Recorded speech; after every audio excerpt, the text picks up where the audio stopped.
Yo, what's up, guys? Welcome to a new episode of the Lux Saigon Podcast.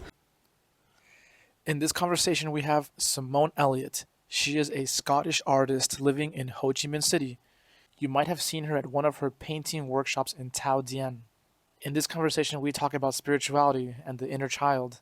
And actually, it's our first time ever meeting each other.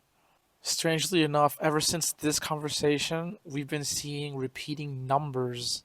I don't know much about numerology, but it's getting kind of weird. Every day now I'm looking at my phone seeing repeating twos, repeating fours, repeating eights. Like, what does this mean? I have no idea. If you're into spirituality, Joe Dispenza, or non-dualism, this episode is for you. Enjoy.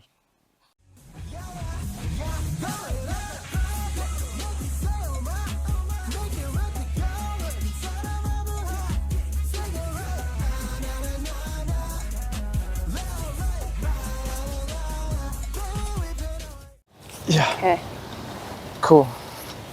I haven't recorded with my phone like this for a long time. Okay. Yeah, I've been doing just like Zoom, Zooms, yeah, that's what I saw mostly on your Yeah. channel. Yeah. but I did used to record in person. I feel like it's been like maybe over a year ago or something. Oh shit. Is that Yeah. just because the people that you wanted to talk to were not in the vicinity? I think that's part of it. Okay. But then I got like too comfortable with Zoom, so I just like, anybody, even if you're in Saigon, let's Zoom. Okay. So Yeah. it's cool that you're branching back out to Yeah, real life, IRL. yeah, something is happening. Like I've been feeling a lot of like anxiety or fear to do stuff. Okay. Yeah. Yeah. Yeah. So it's kind of weird, but I guess fun too, in some way. Have you started recording, by the way? Yeah. Okay. Do you want me to like introduce who I am or anything before we start Feel free to do talking? so. Okay. Yeah. Oh wait, now should I look at the camera then, or look at you? Just whatever feels comfortable for you. Okay. Hey guys, I'm Simone, and I'm an artist, and Nick and I have mutual friends. So Nick reached out to me because I'm also quite spiritual and into like self-development and growth and learning. So yeah. Cool. I wonder, where can we start? I think first I would want to know, how did you get into spirituality? I feel like there were like different layers of getting into it. The very first step probably was gratitude. When I was in university, I was going through a tough time, and I went onto Pinterest, and I used to like look at the inspirational quotes on Pinterest, and they gave me like some comfort. And I saw the gratitude jar, and the gratitude jar is when you just write what you're grateful for every day, or however often you want to do it, and you put it in the jar. And then if you want, on New Year's Day, you can open it up and read everything. And I did that for 2 years straight at that time, and it completely like changed my life. And it's a huge theme in my life now too. And so that was like the me dipping my toe in there. And then I was kind of into the Dalai Lama. I think a big catalyst was when I read The Power of Now. Whoa. Yeah. Cool. That was in 2018 or 2019. And when I read that, I was like, oh my God, like nobody has ever made me feel so seen and heard, like the way that Eckhart talks about the pain body. And I started to like experiment more with like being present, and I was like, whoa. And then in COVID, I think I got even deeper. And then at the beginning of 2024, I got even deeper. So it's really difficult to say like where or when, because it's like a deepening Yeah. Lots of different deepenings. Also, what is spirituality to you? What does it mean?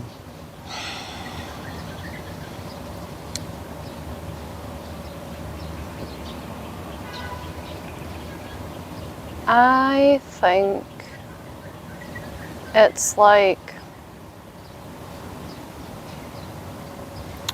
realizing that we are all one. Mm, If I put it into like one sentence, I guess. cool. What about you? Yeah, like I was gonna. Usually, when I try to answer that question, it's like I would say like finding out what I am not, Oh, yeah, that's good. Yeah. and I think it might go in the same direction as what you just said. Yeah, yeah, Right? Because if we are all one, then what is Nick? yeah. Yes. I think that's how my journey started. There was just some Okay. book that said like, what if you are the whole entire universe experiencing itself? Like, cool. So who's Nick? Yeah. But so when you read that sentence, because like if for example, Simone from maybe even like 5 years ago read that sentence, she would be like, what does that even mean? Like, I don't understand that. Mm. Were you already like a little bit spiritual so that when you read that sentence you kind of understood it, or did you just immediately read that sentence and you were like, I somehow understand that? It just triggered fear in me Oh. because, I mean, that sentence starts off really nice, right? Like, oh, what if you are the whole entire universe? Like, oh, that's so awesome. It's like, so who is the you that you thought you were? Yeah. And then then I was like, that's kind of scary, but also like, I like scary things, like scary movies and stuff. So I just felt like, okay, now I'm really curious and I want to find out more about it. Okay. That is a little bit trippy because I was literally journaling about a similar concept this morning. And I was journaling about, because for me too, that's also scary. But when I think about it, like with my logical mind, I'm like, why is that scary? So why do you think it's scary for you? Because it felt like, it's like, wait, so who am I? Like, it's like I don't even know who I am anymore. And I guess that kind of feels like, yeah, just like a lot of confusion and not knowing what reality is anymore. And I guess that was scary, but also fun at the same time. It's kind of weird. Yeah. So after that, I knew a monk through Facebook. Like he lives in Funyuan. Okay. So then I asked him like, hey, what is Zen? Because I found that in a Zen book. I was like, what is Zen? And he just said, oh, come to my pagoda and we'll talk about it. So I went to his pagoda, and he was there just hanging out with like 3 friends. It was like 3 girls. So we were all just hanging out, playing guitar and eating pho and just chilling. And at the end of that hangout, he said, oh, take these books. And I was like, oh, cool. So I took these books and I read them, and one of them was Power of Now. Oh. Yeah. Okay, recommended by a monk. Yeah. Oh my He god, let me that's borrow cool. Power of Now, Beginner's Mind by Shunryo Suzuki, Okay, I've not read that. some books by Krishnamurti, which now is my favorite teacher. Oh. I forget what else, but that was, yeah. But definitely Power of Now and The New Earth was in there. Yeah. Oh, and also one of the girls that I met in his pagoda that day, like after we met that day, we started a relationship and we were together for like 3 years. Oh. Yeah, and then we broke up like, I guess like a year and a half ago. Okay. But So yeah, do you think but that was a synchronicity? I think so. Yes. Feels like everything is somehow is a synchronicity, Yeah. even if it's painful. Yeah. Yeah. I feel like the synchronicities have been really wild recently, especially recently. I don't know how you feel. I don't know. They just always feel wild. Yeah. Like But I the haven't- Luca one. Like people have been telling me like there's something happening with the planets and stuff. Like I don't know about that at all. Yeah. just life just seems like there's some insane synchronicity just happening. Yeah. Or for example, okay, this is pretty cool. This weekend, I went to my current girlfriend's hometown, and before I went to her hometown, I brought this book with me. It's called Stepping Out of Fear, because I thought it would help me with like my anxiety and taking action. I brought this book with me. I drove with her to her hometown, and on the way there, we had this argument. Like, it was really challenging for me. I felt really stressed about it. And so the next day, I opened this book to read it, and it's all about like childhood wounds and like emotional damage and stuff. And it was explaining what I had just experienced with my girlfriend. But I picked that book out before we even had the argument. It's like, what the fuck? Yes, because time is not linear. I was like, exactly what I needed to read was in this book that I picked out before we had an argument. Yeah. That I didn't even know was about that topic. That is such a cool synchronicity. Yeah. So is that the thing, because before we met today, you were saying like that you had something trigger you yesterday, and I was like, me too. Yeah. So is that part of the thing? That was it, yeah. Ah, okay. It was like an old childhood wound of like, don't express yourself. Don't express yourself. Yeah, like stop talking. Oh. So like, do you mean like that you guys got into the argument and you wanted to like say something, but there was part of you that was like stopping you from saying something? No, like I was like giving my opinion on something. Like we weren't even arguing yet. I was giving my opinion on something. And one of the words that I used triggered her. So then she stopped me while I was talking and expressed her anger in a way that my reaction was like, okay, I don't know what to say now, because like a random word I said triggered her. So I'm not sure what to say now, that I don't want to keep triggering her. So I'll just not talk. I don't know what to do. Okay. Now. Yeah. Okay. And so did you not even give yourself the chance to say, oh, for me, this word is neutral or whatever. So I didn't realize that was going to upset you. Yeah, like this happened as we're driving on a 1 hour long drive, and the drive had just started. Okay. So you just went silent after? I just kept driving. Okay. I was like, I don't know what to do. I'll just keep driving. Because like maybe if I tried to explain, maybe it'll just trigger her more. So I was like, maybe I'll just keep driving. I don't know what else. I didn't know what else to do. Yeah. So, do you know, like, where in childhood that comes from? Probably from my mom. Yeah. Like I don't have the exact memory. Maybe I lost the memory, but my mom told my brother the story that when I was a kid, I was asking her something, and eventually she told me to shut up. Okay. And then I stopped talking to her. Oh, it's like the same thing, right? yeah. It's the same pattern. Oh my God, yeah. It's the same exact pattern. So, was it like one time that was very, I guess, traumatic for you, or was it like a repeated message? Do you know? I think there were moments where I forgot that my mom would shut me down, so I would open up to her again, and then her response was something hurtful to me, and then I would be like, oh, that's why I don't talk to you.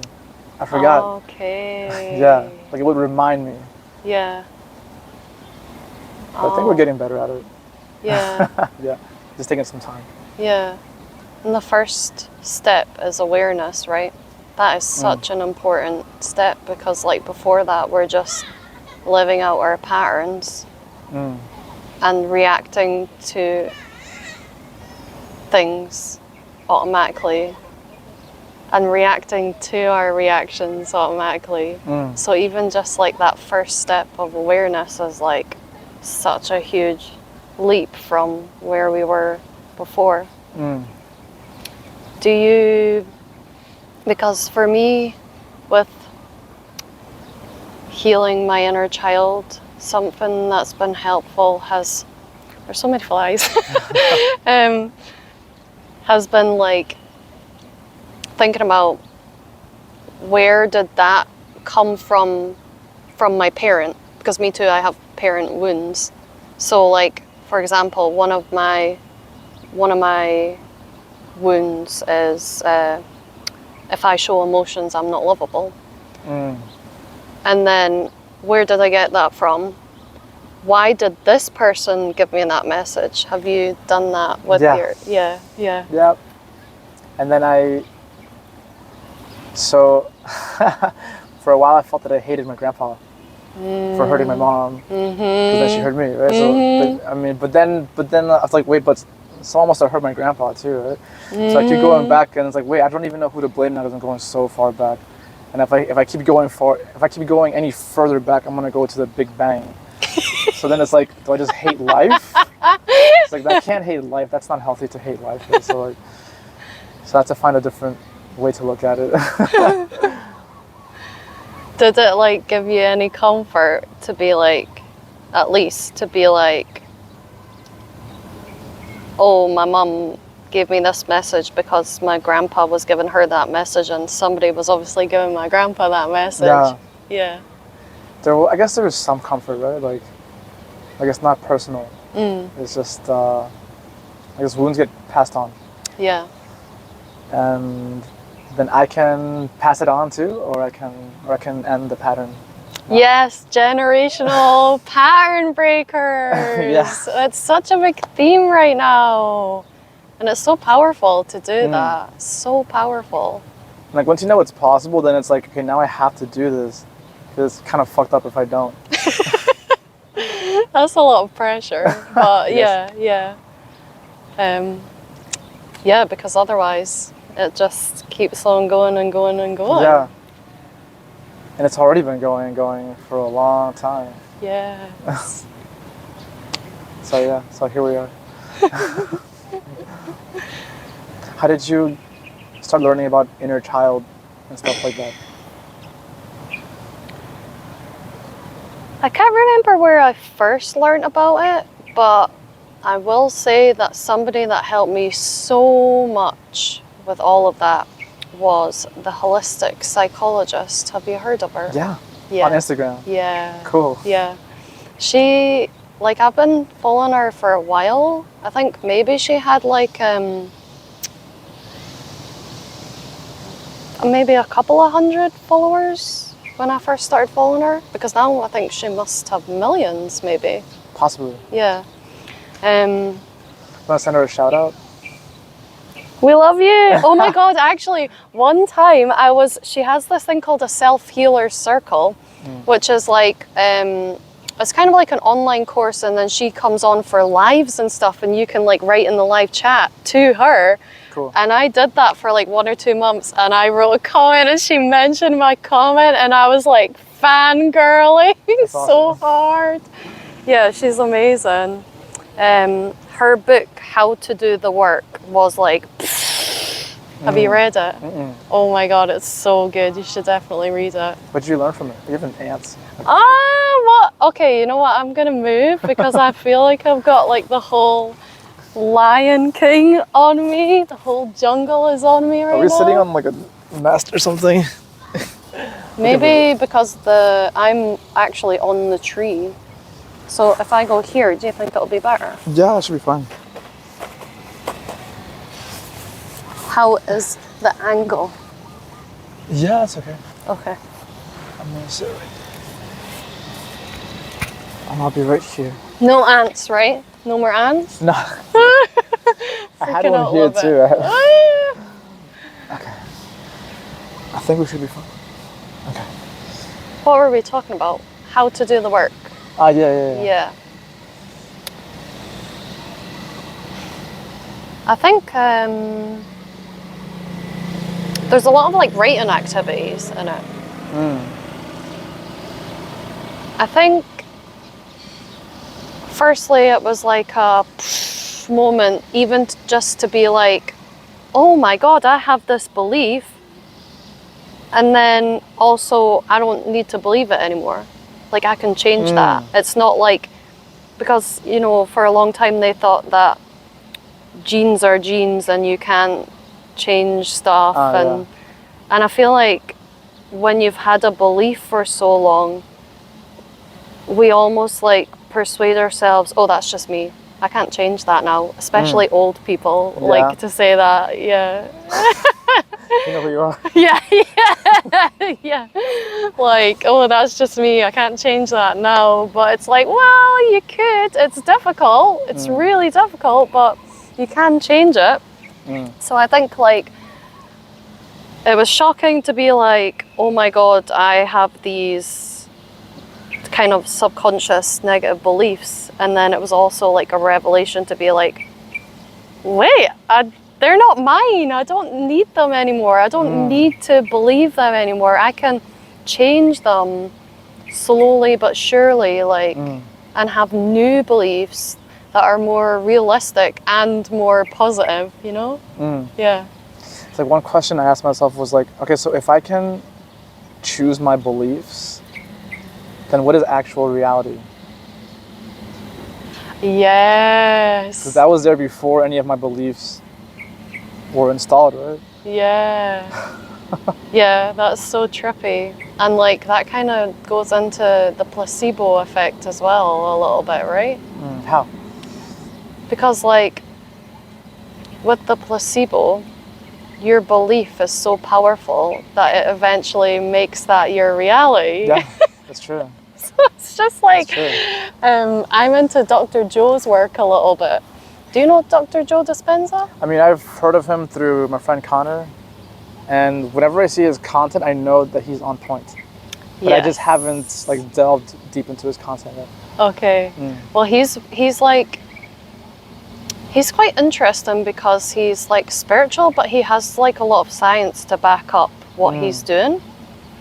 But anyway, he talks about the placebo, and then I've been to one of his retreats, and I do his meditations every single day. I'm very in his philosophy. And then sometimes I'll be like, because he says, this is the placebo effect, so what you think you become, basically. So then I think, is the fact that I think that Dr. Joe is right makes him right in my world? Like, what is... Yeah, like the same thing that you said. Like, how can we ever know what is actually real? But I guess there's something about him that makes you trust him, right? Yeah. Yeah. What makes you trust Dr. Joe Dispenza? You know what? When I first saw him and his little videos and podcasts and stuff, there was something about him that I didn't trust because of the way he speaks. But then on the second day of me deciding I'm going to do a Dr. Joe meditation every single day, I had a mystical experience, like completely sober. And I was like, that experience was more realistic than anything I've felt on this earth. And I was like, whoa, like, and his breathwork techniques and his meditation got me there. And also there are lots of testimonials on YouTube, because a lot of people heal themselves of like crazy sicknesses through doing his work. Like things that doctors have said, you can't heal that. Yeah. So a combination of all of that. Yeah. So like I've experienced it myself, and other people are also saying like this worked for me. So I guess that is why I trust him. So one of my friends, Hawk in Kentucky, USA, he'll say, I don't tell people I change, they tell me. Wow, that's so beautiful. Cool, I love that. He's a coach. He's like a trauma healer. Okay. Yeah, I think specifically for people who had narcissistic parents. Okay. I think that's his niche.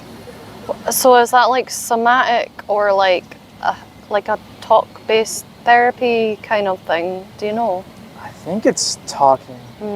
Actually, I'm still taking his online course that he just like published recently. But yeah, I'll show you his stuff. He's awesome. Cool. Yeah, Thank he's really you. cool. Yeah, like luckily I've been able to connect with lots of coaches around the world.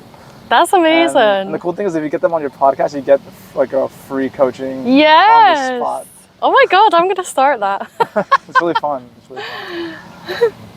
Have you seen like people like somatic coaches? That's like doing with their movement, stuff? right? Is that what it is? Like some of it is movement and some of it is literally like people expressing anger in a room by like shouting or like Cool. you know, that kind of thing. And every Nice. time I see like a video of that on Instagram, I'm like, I need to do that. Cool. I don't know why. I think like for me a big theme of 2024 was like that there's only so much healing that you can do with your like analytical brain, but that I'd kind of neglected that I am a whole body, and now I need to heal more with like energy and movement, like rather than, because like you can understand something logically, but if your body is like not there yet, you're kind of like working in opposition, I think. It takes time for like your nervous system to adjust, Yeah, right, to what you yeah. learn intellectually. Yeah. Like intellectually, like you know, like, okay, like we are one, but then something in like, like your brain's like, I don't know. Yeah. Like this person's shouting at me, like, are we really one right now? I don't feel like it. Yeah, right.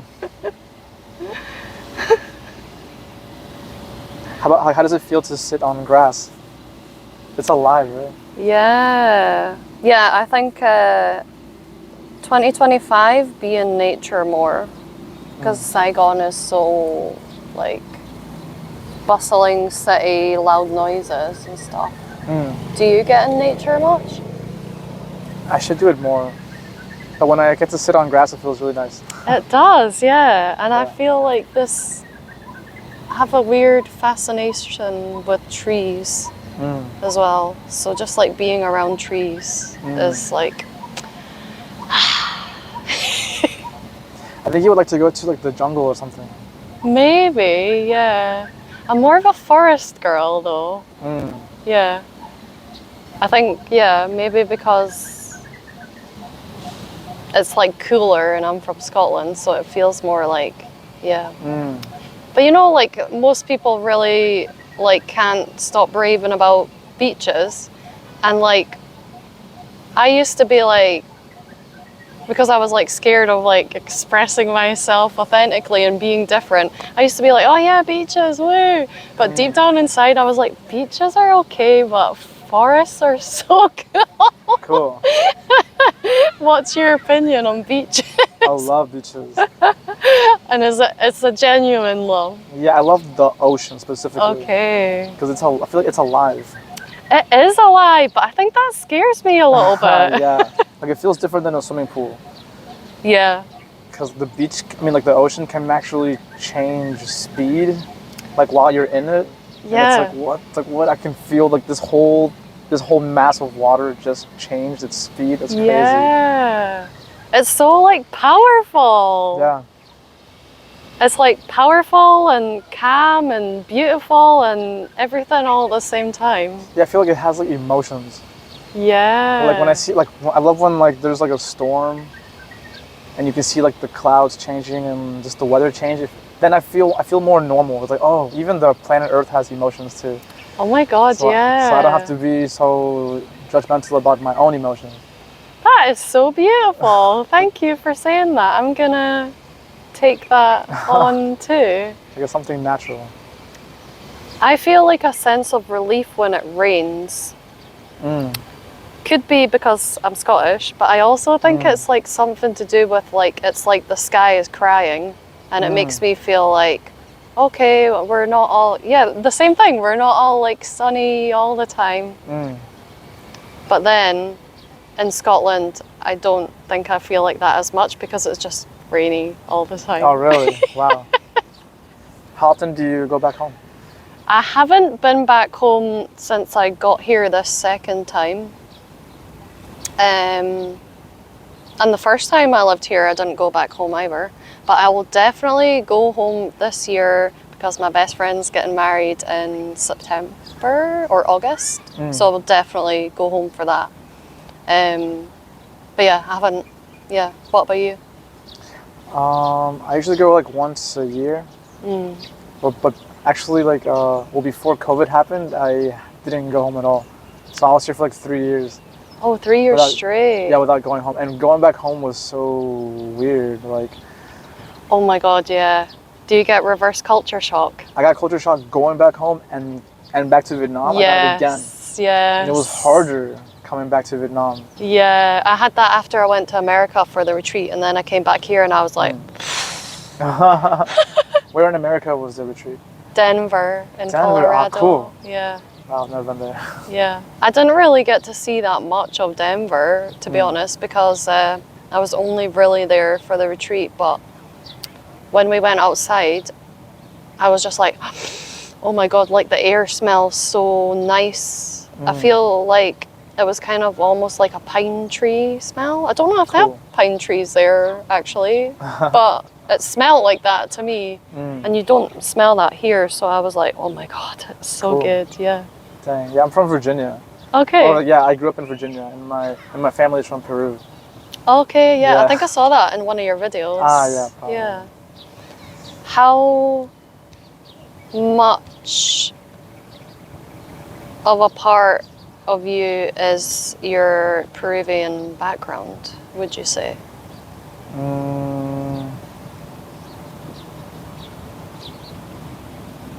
don't know, I feel like my Peruvianness is pretty similar to like Vietnamese culture. But yeah, I think that is like a deep part of me. Yeah, like family values, like maybe like a connection to nature. Yeah, even though like now I know that like nationalities are just stories, right? Like it's not even a real thing. Yeah. So I've kind of let go of my identity as whatever nationality I am, but I still feel a lot of influence from Peru. And I'm trying to remove the parts that are not needed, that are toxic, because they are toxic. I mean, I think every society has the toxic parts and the healthy parts. So I'm trying to just keep the healthy ones now. So like connected to nature and very family orientated. Is that like And also I do love football, like soccer. Okay, I love soccer. And my favorite team is the Peruvian national team. Okay. Even though I don't really care much about nationalism or anything, I love that when Peru wins, my family is happy. Aw, that's and cute. Also, people that look like my family members are also happy too. So I like that. Yeah. And I love seeing how coaches will try to coach the Peruvian national team, because to coach them you have to have a very specific type of method. Okay. Like you have to be like almost like a father figure type of person. Oh. Where if you're like the guy that's like, you better fucking it doesn't work on these players. You have to be a father type figure. Oh, is that maybe linked to that it's very family orientated? I think it's part of that. Probably has to do also with maybe the way we were colonized too, because Peru was created by Spaniards. Before that, it was called something else. Yeah, I think Peru is just like the name Peru, if I'm not mistaken, was just like some Spaniard guy was like, hey, what's that place down there called? And someone's like, oh, I think it's called Peru. I was like, oh, cool, Peru. All right, that's Peru. Now let's take it. That's funny. So in reality, I don't know how much of Peruvian. No, there is Peruvian influence in me for sure. And where is Virginia? Like, I'm so rubbish with, because America's so big, there's so many states. Like, where is it on America? It's on the East Coast, and it's right next to Washington, D.C. Okay. So I used to live in Virginia and work in DC. Okay. You can take like the MRT and just go back and forth. How long does it take to? About an hour and a half. At least from where I lived, like 1 hour and a half. Oh, is that common to do that? It's pretty common actually. Yeah. But then like the commute in one day, like both ways, is 3 hours. That kind of sucks. Yeah. Yeah. And you've already worked. Yeah. So do you have any free time when you live like that? There's some. There's some. You know. What made you move to Vietnam? I knew that I couldn't stay in Virginia any longer. I reached like my limit point. I just can't stay here any longer. It's like also problems in my house and stuff. Yeah. Were you still living at your parents' house before you came here? Yeah, I was living with my mom. Okay. Yeah, and it was that kind of unbearable, basically. Yes, I definitely can't handle. It's challenging. Yeah. Even when I went back home after being here for 3 years, I was even like scared to go back to my mom's place. I was like, can I even handle living there again? Like, but I managed to live there for 6 months. Yeah. Oh, nice one. And then came back to Saigon. Yeah. Yeah, that worked out somehow. Do you ever feel like this? Like sometimes when I go back home, especially to family, I feel like when you live abroad, maybe not actually. Maybe it's also because we're spiritual and stuff. That sometimes when I go back home, it feels like I've changed so much. Like the core of me is still the same, but I've changed so much. And then when I go back home, a lot of the people around me have not, and it's like another layer of jarringness, because it's like you've got your reverse culture shock, and then you're like, oh my god, I don't feel like I belong here. Yeah, it's really weird. I feel like in some ways, like living abroad is a little bit bittersweet, because I feel like probably from now on I'm always gonna go back home and feel a little bit like an outsider. Like a little bit, and it's not the fault of anybody there. It's just that I don't know, that I've like widened my perspective of experiences so much that to go back home, I don't know how to explain it, but yeah, have you ever felt like that? I did feel that when I went back home, many people were like almost exactly the same as how I had left them 3 years ago. Yeah.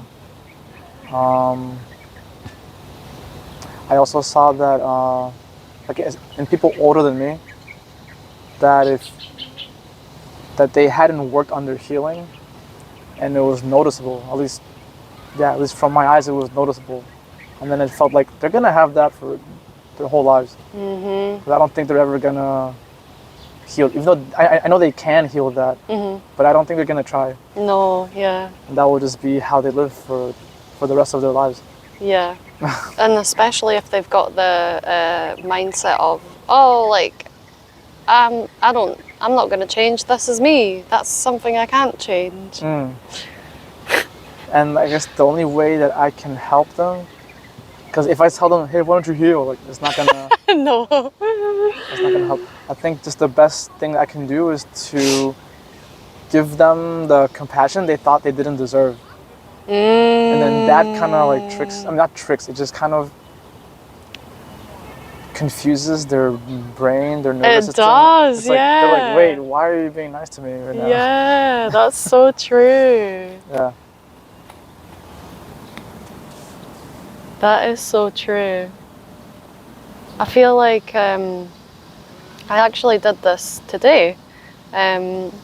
One way that we can do that is to send somebody a message of like why we appreciate them. And they must like receive it and be like, what? Why are you saying this to me? But then it's also like, obviously they feel the love and appreciation as well. And like you never know how by them feeling that, they then go on to do something that they wouldn't have done if you hadn't have done that, that makes somebody else feel nice, and then that person does it for somebody else, and you could like start off this like domino effect everywhere. And all that started it was like one person being like, hey, I really appreciate like that you're so vulnerable and blah blah blah, and you know, they receive that and it changes their mood and energy that day. That's true. That's true.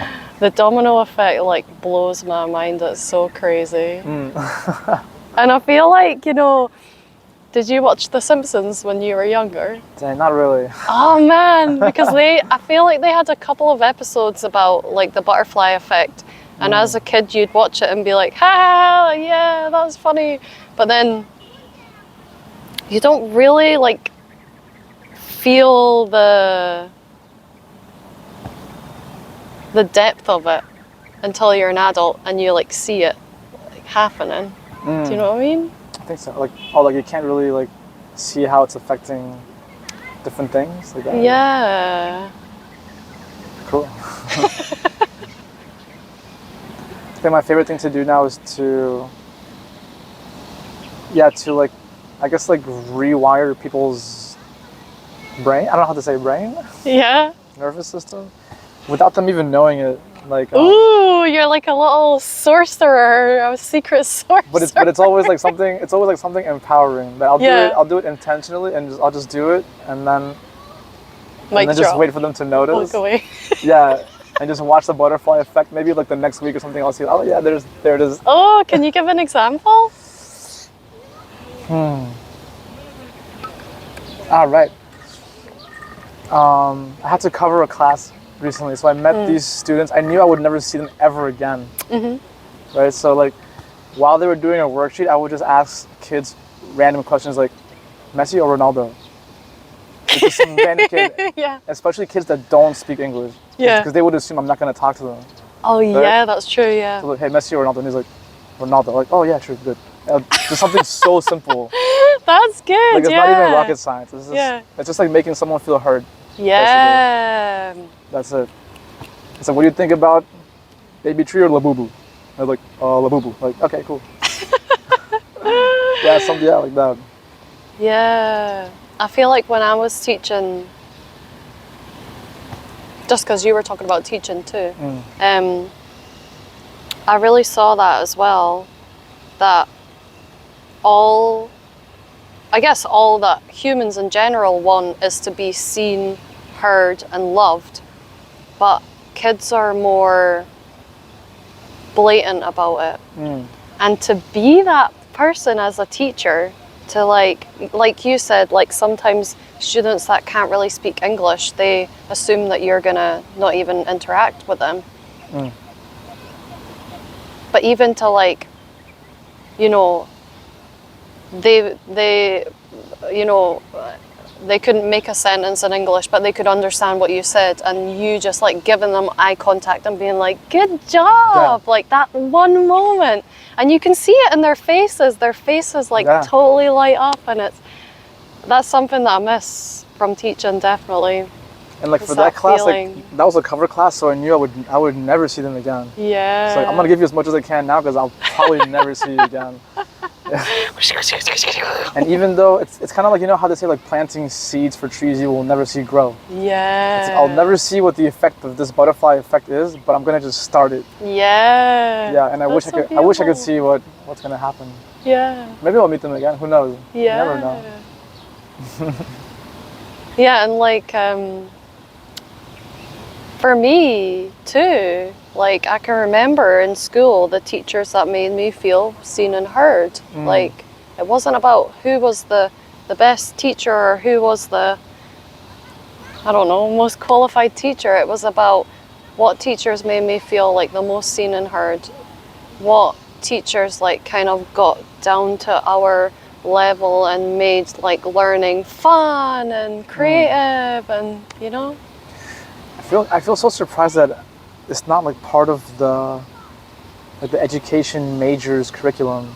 Like if you major in education, shouldn't there be like an entire course about empowering students?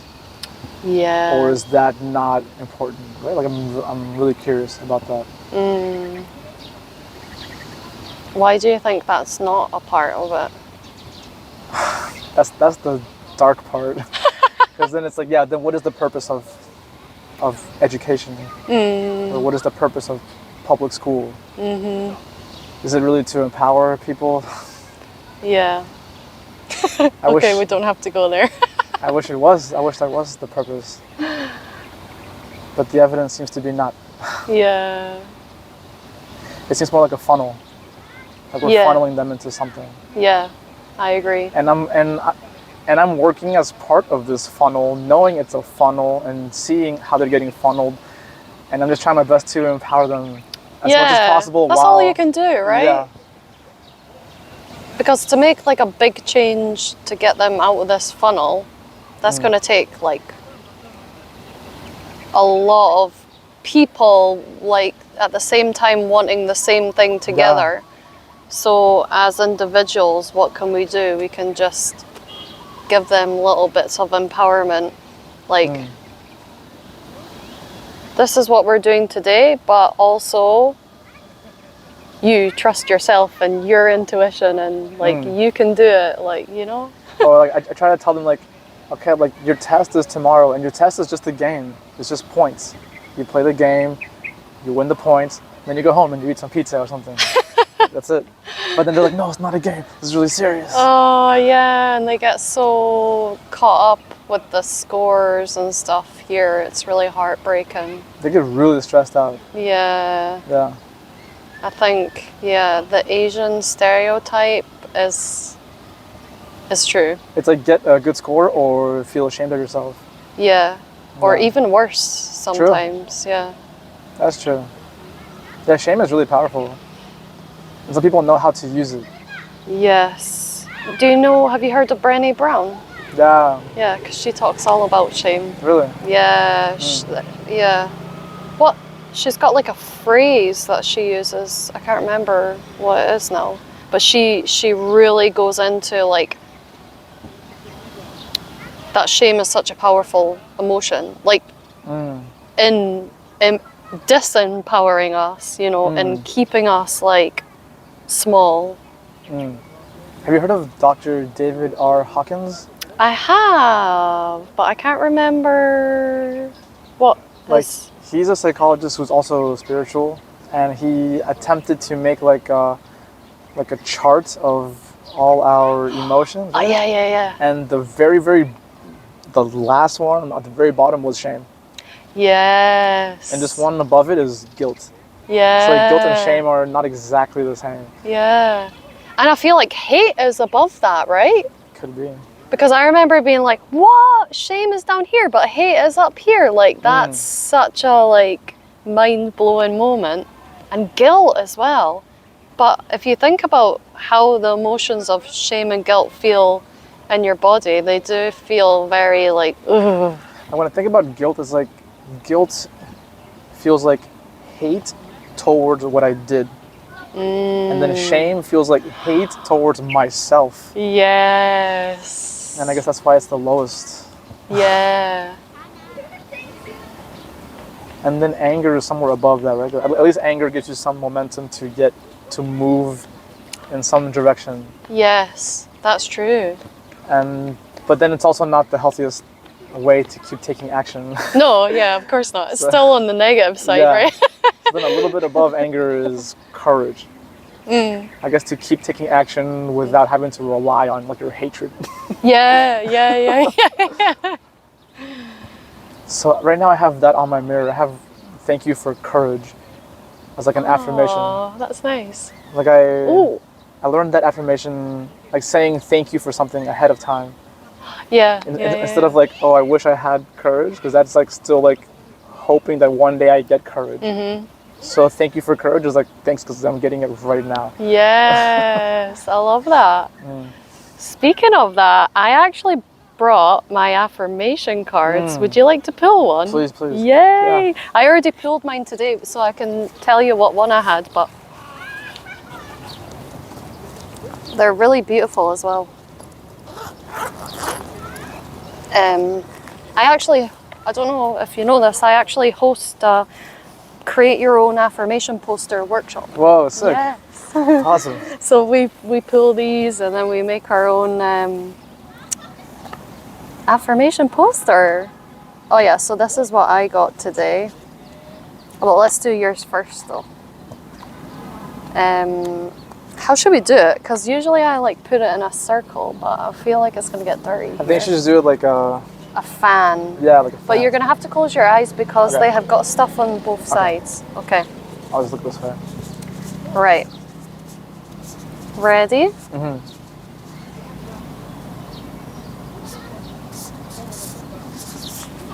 Does it matter which side I read first? No. Any side. This says, I am safe to share my authentic truth with the world. And here it says, wow, there is medicine in my words. There is medicine when I communicate my truth with the world. I remind myself that I can only be truly seen when I allow myself to be heard. I open myself up to full expression of self. And I literally wrote a blog on this topic today before coming What?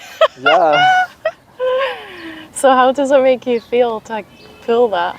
Yeah, it feels like like synchronicity, like I'm on the right path. Yes. Yeah. Like reassurance. Yeah. Yeah. That's so amazing. Awesome. I actually pulled that the first time I hosted the affirmation workshop. Yeah. What is this box called? Um, Oh, it sounds like Spanish. yeah, I think it is. Cool. Your inner diosa. Cool. What does that mean? Diosa means goddess. Oh, wow, thank you. Do you want me to share mine? Yeah. So I'm whole even when I feel lost. I, like the moon, am whole in all my phases and stages. And they've got really beautiful, like, illustrations. I know now that the moon is not more beautiful in one phase than another. She is not more worthy in one phase than another. She is in motion, evolving, and so am I. So am I. Wow. I didn't think about connecting the moon with expressing. Yeah. That's so cool. The different phases, like Yeah. not any phase is more beautiful than the other. Right. It's just like part of the circle of beauty. Without one, it wouldn't exist. That's awesome. Yeah, I love these. So then I wonder which phase am I in right now? Yeah, what if you could, I feel like this question came up recently. If you could give like a name for the phase of your life right now, what would you call it? I think it's something related to courage. There's something related to expressing myself. Having the courage to express myself. Yes. Something about that. Yes. It felt easier before when nobody was watching, but now that more people are watching, now it feels scarier. Yeah. So now I need to just get the courage to keep Yeah. expressing myself. Yeah, the fear of being seen, right?